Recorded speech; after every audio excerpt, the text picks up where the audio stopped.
آرزو نے کتابیں جلدی سے بیڈ پر رکھی اور پھر واپس آ کر ستارہ پر جھک گئی۔ اس کی آنکھیں بند تھی اور منہ کھلا ہوا تھا۔ آرزو نے جلدی جلدی اس کا چہرہ تھپتھپایا اور اس کا نام لے کر پکارا، ستارہ ستارہ۔ پھر اچانک اسے جانے کیا خیال آیا۔ ستارہ سیدھی لیٹی ہوئی تھی۔ اس نے اس کی قمیض کا دامن اوپر کھسکایا اور اس کے پیٹ کو غور سے دیکھنے لگی۔ پیٹ دیکھ کر آرزو نے ایک گہرا سانس لیا۔ یہ سکون کا سانس تھا۔ جانے اس کے ذہن میں یہ بات کیوں آئی تھی کہ کہیں ستارہ کو کوئی ڈس تو نہیں گیا۔ یہ خدشہ دور ہوا تو اس نے اس کی قمیض کو پھیلا دیا۔ پھر اس نے گلاس سے پانی لے کر اس کے منہ پر چھینٹے مارے۔ اس کی سمجھ میں نہیں آ رہا تھا کہ ستارہ آخر اس کے کمرے میں آ کر کیوں بے ہوش ہوئی۔ چند لمحوں بعد اس کے جسم میں ہلکی سی جنبش ہوئی تو آرزو نے اس کا چہرہ دونوں ہاتھوں میں لے کر آواز دی، ستارہ ستارہ آنکھیں کھولو۔ اس کی آواز سن کر ستارہ نے فوراً آنکھیں کھول دی۔ آرزو کا چہرہ دیکھ کر اسے کچھ اطمینان ہوا۔ پھر جیسے ہی اسے یہ یاد آیا کہ وہ کیا دیکھ کر بے ہوش ہوئی تھی تو وہ گھبرا کر ایک دم اٹھ کر بیٹھ گئی۔ بی بی، اس نے پھٹی پھٹی آنکھوں سے پورے کمرے کا جائزہ لیا۔ کچھ دیکھا تو نے کمرے میں؟ آرزو نے اس کا ہاتھ پکڑ کر اٹھاتے ہوئے پوچھا۔ ہاں بی بی ہاں۔ ایک دم اس کے چہرے پر گھبراہٹ چھا گئی۔ پریشان مت ہو، اب میں آ گئی ہوں، آ بیٹھ بیڈ پر، آرزو نے اسے تسلی دی۔ ستارہ نے آرزو کا ہاتھ مضبوطی سے تھام لیا۔ وہ بیڈ پر بیٹھ گئی، پھر بھی اس نے آرزو کا ہاتھ نہ چھوڑا۔ اس بات سے آرزو نے اندازہ لگایا کہ وہ بری طرح ڈری ہوئی ہے۔ آرزو نے سائڈ ٹیبل پر موجود گلاس اس کے ہاتھ میں دیا۔ ستارہ جلدی جلدی سارا پانی پی گئی اور پھر ڈری ڈری سی نگاہوں سے آرزو کو دیکھنے لگی۔ پریشان مت ہو، مجھے بتا معاملہ کیا ہے؟ آرزو نے اس کے دونوں ہاتھ تھامتے ہوئے پوچھا۔ بی بی، میں آپ کے کمرے میں صفائی کے لیے آئی تھی، روز ہی آتی ہوں، یہ کوئی نئی بات نہ تھی، لیکن یہاں اس سے پہلے وہ کبھی نظر نہیں آیا تھا۔ ستارہ ہمت کر کے بولی۔ وہ کون؟ سانپ تھا کوئی سنہرا سا؟ آرزو نے اپنا اندازہ پیش کیا۔ وہ سانپ نہیں تھا، وہ جانے کون تھا، یہاں بیٹھا تھا، اس جگہ جہاں اس وقت آپ بیٹھی ہیں۔ اس کا پورا جسم کالے لباس سے ڈھکا ہوا تھا، چہرہ بھی چھپا ہوا تھا، ایک گھونگھٹ سا نکلا ہوا تھا۔ وہ ادھر کھڑکی کی طرف دیکھ رہا تھا۔ میں دروازہ کھول کر جیسے ہی کمرے میں داخل ہوئی تو اس نے گردن موڑ کر میری طرف دیکھا اور پھر تیزی سے اٹھ کر میری طرف آیا۔ میں اتنی خوفزدہ ہو گئی، میری چیخ بھی نہ نکلی، بس ایک دم میری آنکھوں کے سامنے اندھیرا چھا گیا اور میں چکرا کر گر پڑی۔ یہ بتاتے بتاتے ستارہ کی حالت پھر غیر ہونے لگی۔ ڈرو مت، اب یہاں کوئی نہیں آ سکتا، آرزو نے اسے یقین دلایا۔ اللہ کا شکر ہے بی بی کہ آپ نے میری بات کا یقین کر لیا، ورنہ میں سوچ رہی تھی کہ آپ میری بات سن کر نہ جانے کتنا ڈانٹے گی اور اسے میری نظروں کا فریب کہہ کر میرا مذاق اڑائیں گی۔ ستارہ، میں جانتی ہوں تو سچ کہہ رہی ہے، تجھے آخر ڈرامہ کرنے کی کیا ضرورت ہے؟ اچھا یہ بتا، کیا تو نے اس کا چہرہ دیکھا تھا؟ نہیں بی بی، چہرہ نہیں دیکھا، اس نے گھونگھٹ ڈالے میری طرف گردن موڑی تھی۔ اچھا میری بات غور سے سن، تو یہ بات کسی کو نہیں بتائے گی، یہاں تک کہ اپنی ماں کو بھی نہیں۔ آرزو نے اسے سختی سے تنبیہ کی۔ آخر کیوں بی بی؟ وہ پریشان ہوئی۔ اس لیے کہ اس بنگلے میں رہنے والے سارے لوگ پریشان ہو جائیں گے، تیری اماں کا تو برا حال ہو جائے گا، آرزو نے اسے سمجھایا۔ وہ ویسے ہی جن بھوتوں سے بہت ڈرتی ہے۔ ہائے بی بی، کیا وہ جن تھا؟ اللہ جانے، آرزو نے اسے ٹالنے کے لیے کہا۔ بی بی، یہ بھی اچھا ہوا کہ آپ نے مجھے بے ہوشی کی حالت میں دیکھا، میں اتنی دیر سے یہاں بے ہوش پڑی ہوں، لیکن اماں کو تو کچھ ہوش ہی نہیں، وہ سمجھ رہی ہوگی میں صفائی ستھرائی میں لگی ہوں، اگر وہ مجھے دیکھ لیتی تو پھر یہ بات چھپانی مشکل ہو جاتی۔ میں یہ بات بابا کو ضرور بتاؤں گی، بس اور کسی کو نہیں، ان کو بتانا بہت ضروری ہے۔ ٹھیک ہے بی بی، جیسی آپ کی مرضی۔ ویسے بی بی، یہ بات سن کر مالک مجھے ڈانٹیں گے تو نہیں؟ ستارہ نے خدشہ ظاہر کیا۔ ہرگز نہیں، آرزو نے پورے یقین سے کہا۔ جاؤ اب تم بھاگو، کھانے کا انتظام کرو، مجھے بہت بھوک لگی ہے۔ بی بی آپ فکر ہی نہ کریں، آپ منہ ہاتھ دھو لیں، اتنی دیر میں کھانا نکالے دیتی ہوں، آپ ڈائننگ ٹیبل پر آ جائیں۔ یہ کہہ کر ستارہ اٹھ گئی۔ بلی والا بابا اپنے خاص انداز میں دیوار سے ٹیک لگائے بیٹھا تھا۔ وہ سامنے کی طرف کسی انجانی چیز کو دیکھ رہا تھا۔ بلی کا بچہ بیگ پر اچھل کود مچائے ہوئے تھا۔ اس کے اچھلنے سے گلے میں بندھا گھنگرو بار بار بج رہا تھا۔ بلی کے گلے میں گھنٹی، بلی کے بچے کے گلے میں بندھی ڈوری کا دوسرا سرا بیگ کے فیتے سے بندھا تھا۔ کمال رائے اپنی گاڑی میں بیٹھا اس کے اٹھنے کا انتظار کر رہا تھا۔ وہ 2 مرتبہ اس کا تعاقب کر چکا تھا، دونوں مرتبہ اس نے پیچھے مڑ کر نہیں دیکھا تھا، نہ رک کر اس سے مخاطب ہونے کی کوشش کی تھی۔ کمال رائے اس بابا سے مایوس ہو گیا تھا۔ بس آج یہ سوچ کر چلا آیا تھا کہ اگر آج بھی اس بابا نے توجہ نہ دی تو وہ پھر اس کے تعاقب میں یہاں نہیں آئے گا۔ اگرچہ قبرستان میں ملنے والے بابا نے کسی وقت کی حد مقرر نہیں کی تھی، اس نے کہا تھا کہ اس وقت تک اس کا تعاقب کرنا ہے جب تک وہ مخاطب نہ ہو جائے۔ یہ کیسے ہو سکتا تھا؟ کیا ساری عمر وہ اس سے مخاطب نہ ہو تو وہ اس کے تعاقب میں ہی لگا رہے گا؟ پھر وہ کوئی عام آدمی نہیں تھا، اگرچہ یہ ایک دور دراز علاقہ تھا، لیکن اگر کسی نے اسے اس فقیر کا تعاقب کرتے ہوئے دیکھ لیا تو وہ کیا سوچے گا؟ مغرب سے کچھ دیر پہلے وہ حسب معمول اپنا بیگ کندھے پر ڈال کر اور بیگ میں بلی کے بچے کو بٹھا کر اپنے رستے پر چل پڑا۔ کمال رائے بھی اپنی گاڑی بند کر کے چند قدم کا فاصلہ رکھ کر اس کے پیچھے ہو لیا۔ جب وہ بلی والا بابا پل پر پہنچ گیا تو اچانک اس نے پیچھے مڑ کر دیکھا۔ کمال رائے 5-7 قدم پیچھے تھا۔ اس بابا نے مڑ کر دیکھا اور پھر چلتے چلتے وہیں رک گیا۔ وہ گردن موڑے موڑے بڑے غور سے کمال رائے کو دیکھ رہا تھا۔ کمال رائے نے اسے پیچھے مڑ کر دیکھتے اور کھڑے ہو کر اسے گھورتے ہوئے دیکھ لیا تھا۔ وہ رکا نہیں۔ کمال رائے جب بالکل اس کے نزدیک پہنچ گیا تو اس نے اپنی بڑی بڑی آنکھوں سے اسے گھور کر دیکھا اور بولا، 3 دن ہو گئے تجھے ہمارے پیچھے آتے، کیا چاہتا ہے؟ مجھے اپنی بیٹی کے بارے میں کچھ بات کرنی ہے۔ کمال رائے فوراً حرف مدعا زبان پر لے آیا، ہم سے کوئی بات نہ کر، اپنی بیٹی کا نکاح کر دے۔ اگر تو نے اپنی بیٹی کا نکاح نہ کیا تو یاد رکھ وہ اسے برباد کر دے گا، وہ بہت خبیث ہے، بلی والے بابا نے 2 ٹوک انداز میں کہا۔ لیکن بابا، کمال رائے کہتے کہتے رک گیا، اس نے شادی سے انکار کر دیا ہے، یہی نا؟ ہاں بابا، وہ بچی ہے، معصوم ہے، اس نے اسے ورگلا لیا ہے، تو اس کی فکر نہ کر، نکاح کرو، یہ نکاح وقت مقرر پر ہونا چاہیے، تو اس کی مرضی کی فکر نہ کر، سمجھ گیا میری بات؟ بابا جانے کے لیے مڑا۔ سمجھ گیا، اچھی طرح سمجھ گیا۔ سمجھ گیا تو پھر جا، ہم بھی یہیں بیٹھے دیکھ لیں گے اسے۔ یہ کہہ کر بابا اپنی راہ پر ہو لیا۔ کمال رائے اپنی جگہ کھڑا بلی والے بابا کو جاتے دیکھتا رہا، مگر اس نے پھر پیچھے مڑ کر نہ دیکھا، یہاں تک کہ وہ پل کی سیڑھیاں اترتا چلا گیا۔ جب بلی والے بابا کا سر بھی غائب ہو گیا تو کمال رائے واپسی کے لیے مڑا۔ بلی والے بابا سے بات کر کے بڑی حد تک اس کی ذہنی الجھن ختم ہو گئی تھی۔ سب سے بڑی بات یہ تھی کہ بابا کو کمال رائے کو کچھ بتانا نہیں پڑا تھا، ساری بات خود اس نے ہی واضح طور پر بتا دی تھی۔ فٹ پاتھ پر بیٹھنے والا بابا بڑی اونچی چیز نکلا تھا۔ اسے کیا نہیں معلوم تھا، وہ جانتا تھا کہ آرزو کا نکاح ہونے والا ہے۔ اسے یہ بھی خبر تھی کہ آرزو نکاح سے انکاری ہے۔ اسے اس انکار کی وجہ بھی معلوم تھی جو اس نے صاف نہیں کہی تھی، لیکن کمال رائے نے اس کی بات سے ایک نتیجہ حاصل کر لیا تھا کہ نکاح سے انکار کی وجہ کوئی بہت ہی اہم، خاص اور پراسرار نوعیت کی ہے۔ بابا نے صاف لفظوں میں نکاح کرنے کی تاکید کی تھی، چاہے آرزو انکار کرے یا اقرار۔ جب کمال رائے اپنی گاڑی میں بیٹھا تو خاصا مطمئن تھا، اس نے طے کر لیا تھا کہ وہ آرزو کا نکاح وقت مقررہ پر پڑھوا کر رہے گا۔ کمال رائے گاڑی سے اترا تو اسے اپنے سامنے ستارہ کا چہرہ نظر آیا۔ اس سے پہلے کہ وہ مخاطب ہوتی، کمال رائے خود بولا، کیا ہوا ستارہ؟ مالک، وہ مہرو بی بی کے ماموں آئے ہوئے ہیں، اس نے بتایا۔ اچھا، اور کون ہے ان کے ساتھ؟ کمال رائے نے پوچھا۔ وہ اکیلے ہیں جی۔ کتنی دیر ہوئی آئے ہوئے؟ کافی دیر ہو گئی آئے ہوئے، انہوں نے کہا تھا آپ سے مل کر ہی جائیں گے۔ اچھا، چائے وغیرہ پلائی؟ میں چائے کا پوچھ چکی ہوں، پر جی انہوں نے سختی سے منع کر دیا، ستارہ نے بتایا۔ آرزو کہاں ہے؟ کمال رائے نے پوچھا۔ وہ اپنے کمرے میں ہے جی۔ آرزو ان سے ملنے نہیں گئی؟ نہیں جی، ستارہ بولی۔ کیا تم نے انہیں بتایا تھا؟ کمال رائے نے پوچھا۔ ہاں جی، ان کے آتے ہی بتا دیا تھا۔ اچھا ٹھیک ہے، تم چائے کا انتظام کرو، کچھ دیر کے بعد آنا، میں ڈرائنگ روم میں جا رہا ہوں۔ کمال رائے نے ستارہ کو ہدایت دی۔ ٹھیک ہے، ستارہ نے کہا۔ کیا بی بی کو بتا دوں کہ آپ آ گئے ہیں؟ ہاں بتا دینا، اور ان سے کہنا کہ وہ خود چائے لے کر آئیں۔ جی ٹھیک ہے، میں بی بی کو بتا دوں گی۔ یہ کہہ کر ستارہ کچن کی طرف چلی گئی اور کمال رائے ڈرائنگ روم کا دروازہ کھول کر اندر داخل ہوا۔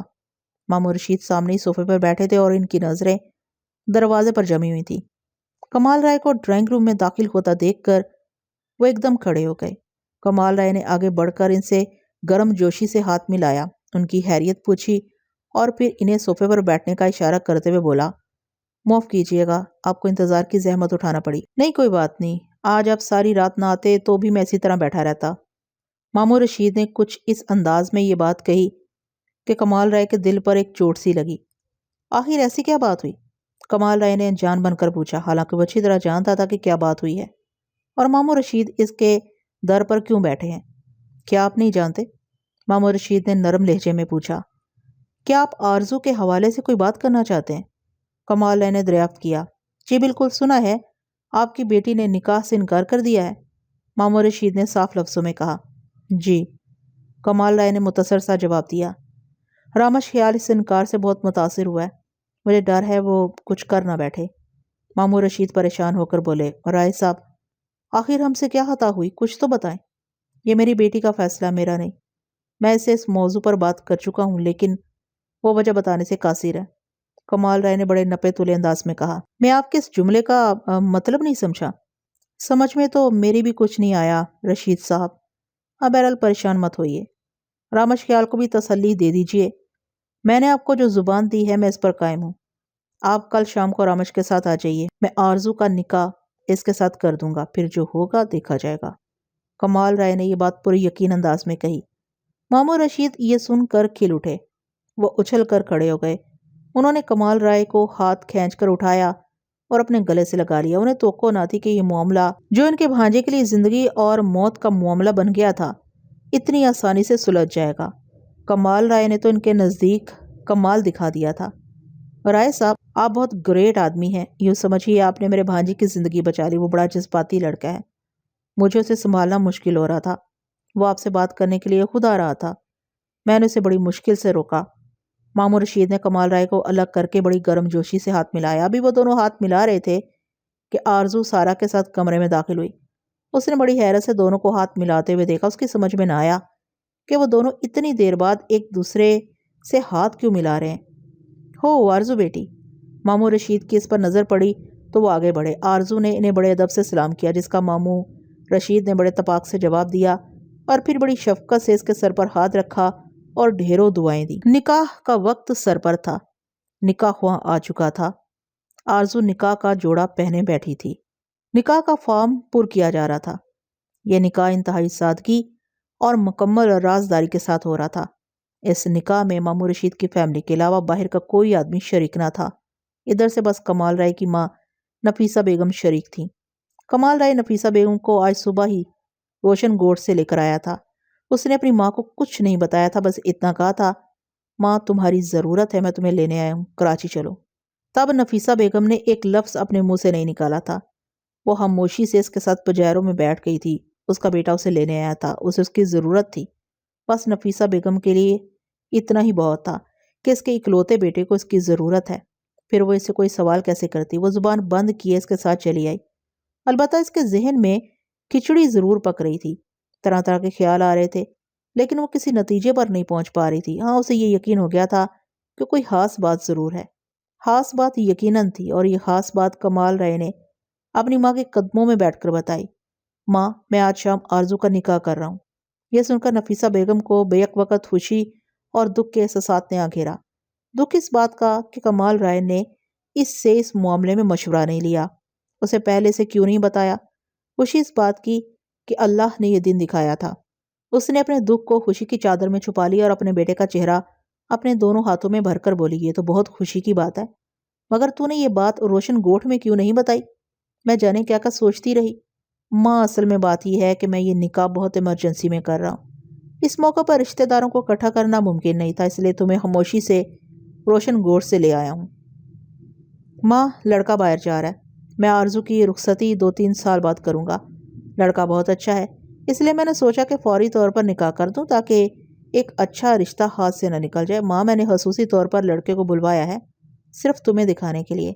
تم لڑکے کو دیکھو گی تو تمہاری خوشی کا کوئی ٹھکانہ نہ رہے گا۔ لڑکا بہت نیک اور بہت خوبصورت ہے، کمال رائے نے اپنی ماں کو مطمئن کرنے کے لیے جو اس کی زبان پر آیا کہہ دیا۔ کمال رائے نے رامش خیال کو فون کر کے بلوا لیا تاکہ اپنی ماں کو دکھا سکے۔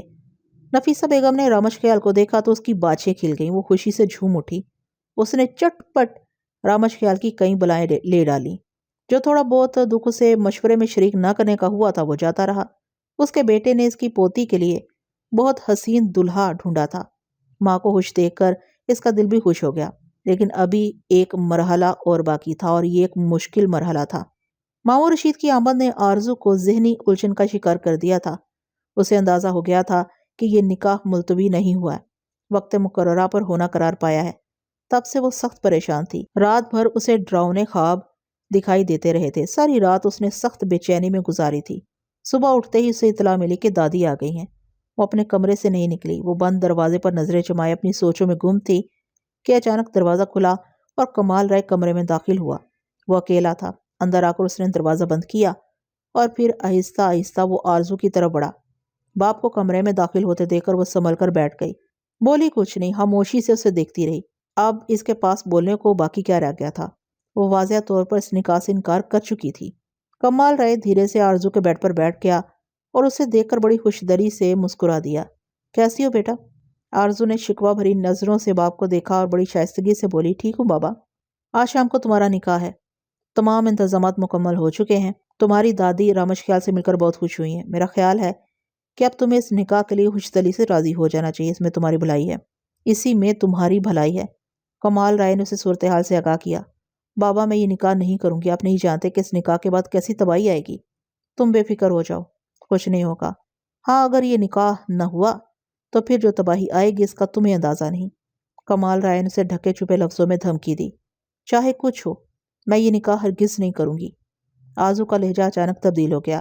اس کا لہجہ تبدیل ہوتے ہی کمال رائے نے اپنا سیدھا ہاتھ پیچھے کی طرف گھمایا اور بیڈ پر رکھے اس ریوالور کو تھام لیا جسے وہ اپنے ساتھ لایا تھا۔ پھر اس نے وہ ریوالور ایک جھٹکے سے آرزو کے سامنے کیا اور اسے گھور کر دیکھنے لگا۔ نہیں بابا، آرزو خوفزدہ ہو کر بولی۔ یہ لو، کمال رائے نے بڑے اطمینان سے اس کی طرف ریوالور بڑھایا، اسے تھام لو۔ نہیں بابا، آرزو نے اپنے دونوں ہاتھ پیچھے کر لیے۔ نہیں کیسے؟ کمال رائے نے اس کا ہاتھ پکڑ کر آگے کیا اور پھر زبردستی ریوالور اس کے ہاتھ میں تھما کر بولا، چلاؤ گولی، اپنے بابا کو ختم کر دو، پھر اطمینان سے جو چاہے کرنا۔ کمال رائے اتنا کہہ کر اس کا چہرہ دیکھنے لگا۔ آرزو کی آنکھیں جھکی ہوئی تھی اور ہاتھ کانپ رہے تھے۔ وہ چند لمحے اس کے کانپتے ہاتھ دیکھتا رہا، پھر بولا، بیٹا یہ بات تم اچھی طرح جانتی ہو کہ میں نے انہیں زبان دی ہے، میں اپنی زبان سے نہیں پھر سکتا، اس طرح نکاح سے انکار نہیں کیا جا سکتا بیٹا، یہ کوئی شریفانہ عمل نہیں ہے۔ میں بہرحال تمہیں مجبور نہیں کرنا چاہتا، میں خود مجبور ہو جاتا ہوں، منظر سے ہٹ جاتا ہوں۔ ریوالور اٹھاؤ اور مجھے منظر سے ہٹا دو۔ نہیں بابا، یہ کام تو میں خواب میں بھی نہیں کر سکتی، آرزو لرزتی آواز میں بولی۔ پھر اپنے باپ پر بھروسہ کرو، میں تم پر کوئی آنچ نہیں آنے دوں گا، تم کسی چیز سے کسی بات سے مت ڈرو، خوف میرے لیے چھوڑ دو۔ کمال رائے نے آرزو کا ہاتھ پکڑ لیا۔ کمال رائے کے ہاتھ پکڑتے ہی آرزو نے ریوالور چھوڑ دیا اور آگے بڑھ کر اپنے باپ سے لپٹ گئی اور اس کے کندھے پر سر رکھ کر آنسو بہاتی رہی۔ کوئی دیر بعد جب آنسوؤں میں تھوڑی کمی واقع ہوئی تو آرزو نے سسکتے ہوئے کہا، ٹھیک ہے بابا، پھر جیسی آپ کی مرضی۔ یہ ہوئی نا بات؟ کمال رائے نے اس کے سر کو چوما اور خوش ہو کر کمرے سے نکل گیا۔ نکاح کا وقت سر پر تھا، نکاح خواہ آ چکا تھا۔ آرزو نکاح کا جوڑا پہنے بیٹھی تھی، نکاح کا فارم پر کیا جا رہا تھا۔ بنگلے پر خاموشی چھائی ہوئی تھی، عجیب سما تھا، لگتا تھا گھر میں نکاح نہ ہو، کوئی مرگ ہو گئی ہو۔ مہرو آرزو کے ساتھ بیٹھی تھی، وہ اپنے طور پر باتیں کیے جا رہی تھی جبکہ آرزو اپنے ہونٹ سیے بیٹھی تھی۔ آرزو کی آنکھوں میں خوف تھا، وہ کسی غیر مرئی نقطے کو تکے جا رہی تھی۔ کبھی گہرا اور ٹھنڈا سانس لے کر مہرو کو دیکھتی، کبھی کمرے میں چاروں طرف نظریں گھماتی جیسے اسے کسی کا انتظار ہو، کسی کی آواز متوقع ہو۔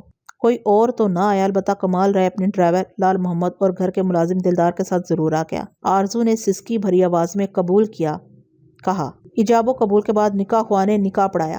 مبارک سلامت کا ہلکا سا شور اٹھا، ایک دوسرے کو گلے لگایا گیا، چھہارے کھلائے گئے۔ ماموں رشید نے اطمینان کا سانس لیا۔ رامش خیال کی خوشی قابل دید تھی۔ مہرو نے آرزو کو گلے لگا کر بھینچ لیا، نفیسہ بیگم نے چٹ پٹ بلائیں لی اور یوں یہ نکاح کی سادہ سی تقریب اپنے اختتام کو پہنچی۔ دلہا اپنے لوگوں کے ساتھ گاڑی میں بیٹھ کر آنکھوں میں حسین خواب سجائے اپنے گھر کی طرف روانہ ہو گیا۔ آرزو کو نیند نہیں آ رہی تھی، کمرے میں ہلکی سی روشنی تھی۔ آرزو آنکھیں کھولے دیوار پر لگی سمندر کی بڑی سی پینٹنگ کو گھورے جا رہی تھی۔ نظریں کہیں تھی تو دماغ کہیں تھا اور وہ خود کہیں تھی۔ آرزو نے رامش خیال کو قبول کر لیا تھا، لیکن یہ کوئی نئی بات نہ تھی۔ رامش خیال تو جانے کب سے اس کے دل میں بسا ہوا تھا، اس کے دل نے بہت پہلے اسے قبول کر لیا تھا۔ آج اس نے دنیا والوں کے سامنے اپنی زبان سے اپنا کہہ دیا تھا۔ اندر سے چاہنے کے باوجود اسے اپنا بناتے ہوئے دل کانپتا تھا۔ کبھی کبھی ایسا بھی ہوتا تھا کہ رامش خیال کا خیال دل سے ایک دم نکل جاتا اور وہ کسی اور کو اپنے وجود سے قریب تر پاتی۔ اس کا وجود جیسے دو حصوں میں تقسیم ہو گیا تھا۔ رامش خیال اس کے دل میں تھا لیکن اس کے وجود پر کوئی اور چھایا ہوا تھا۔